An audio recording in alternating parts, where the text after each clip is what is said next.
There are a number of different components that go into people's desire for sex. And the desire for sex in a relationship changes over time. It doesn't stay constant. And so this video is about those things because a lot of people struggle with both understanding their desire for sex and also having conversations with their partner about their desire for sex. And if there's a difference in the desire for sex, that creates conflict in the relationship. So sex is something you need to agree upon, and you need to work at it, and you need to make sure that that aspect of your relationship is working. As Esther Perel once said, if you fix the sex, you fix the relationship. So it's important to get your sexual engagement together right. So there are a number of factors that go into desire for sex in a relationship. The first one is stress. How stressed are you? For a lot of men, long-term chronic stress can reduce their sex drive by up to 70%. For a lot of women, if they're chronically stressed and chronically busy, their desire for sex also plummets. So you need to consider what stresses you're having in your life. The next thing you need to consider is, how are you having the sex you're having? Are you doing it exactly the same as you've done it the last 200 times? Are you doing it differently? And what is the meaning that your sex is having? So, for example, if one person gets to orgasm, the other person never does, then the meaning of the sex is only about one person's pleasure.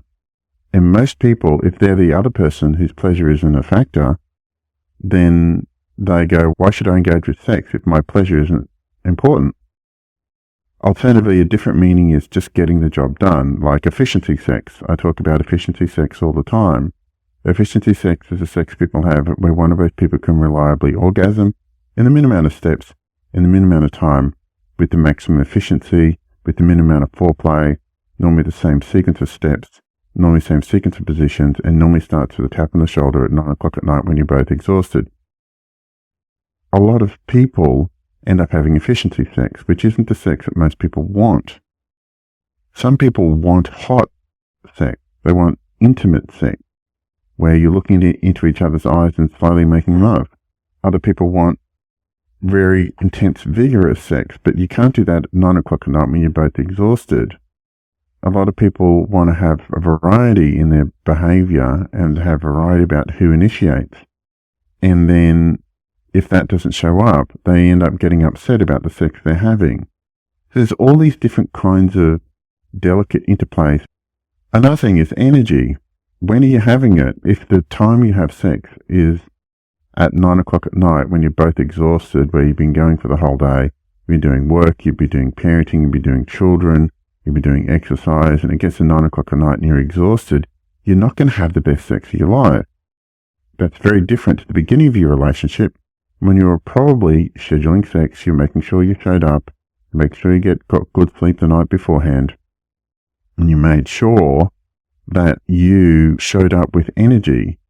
I once saw a study that if a woman got a really, really good night's sleep the night before their husband initiates sex, he was 25% more likely to get a yes. Energy is important. Having good sleep is important. Also, another factor that affects sexual engagement is, particularly for women, is emotional intimacy. They need to know their partner cares about their emotions and respond to them. If over a period of time she feels like her partner doesn't care about her emotions, that turns sex drive off. In order for women to be sexually available for their partner, he needs to be able to connect with her emotionally and to be listened to her emotions. And unfortunately, over a long period of time, that doesn't happen for many couples. So there's a whole heap of different things that can get in the way of having a good sexual relationship. So it's necessary, in order for you to have a good sexual relationship, to consider those things. What are your energy levels? What's the meaning of the sex you're having? Is the sex you're having what you want? If you were to do things differently, what would that look like?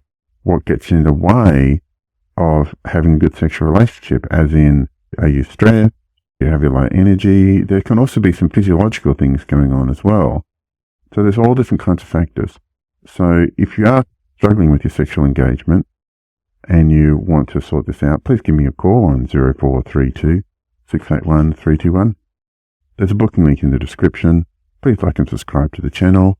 There's also a link in the description to my book, Thriving in Flux, 9 Timeless Principles for Relationship Happiness and Success. I look forward to making more quality content for you shortly. Thank you very much for watching this video. Bye.